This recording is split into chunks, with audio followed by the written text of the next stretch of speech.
এই জামানার কথাই নবীজি বলছেন সাল্লাল্লাহু আলাইহি ওয়াসাল্লাম, তোমাদের সামনে এমন একটা যুগ আসছে, নবীজি বলছেন জামানা সাবরিন, কঠিন জামানা, যেই জামানায় ঈমান নিয়ে চলাটা হবে হাতের মধ্যে আগুন নিয়ে চলার মতো। তো নবীজি বলছেন ওই সময়ে সাহাবী জিজ্ঞাসা করছেন, ইয়া রাসূলুল্লাহ, আমি ওই সময় কি করব? ওই সময় আমি কি করব, আমাকে কি পরামর্শ দিচ্ছেন? নবী সাল্লাল্লাহু আলাইহি ওয়াসাল্লাম বলছেন, হে আমর ইবনে আস, তুমি ওই সময়ে বাড়িতে অবস্থান করো, বাসায় থাকো, বিনা প্রয়োজনে বাড়ির বাইরে এসো না। ওই সময় তুমি নিজের পাপের জন্য আল্লাহর কাছে ক্রন্দন করতে থাকো, বিনা প্রয়োজনে বাড়ির থেকে বের হয়েও না।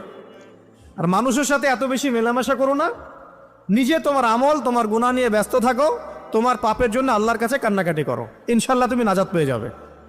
এটা একটা অপশন, মানে ফিতনাময় পরিবেশে আপনি কিভাবে বাঁচবেন, এটা একটা অপশন।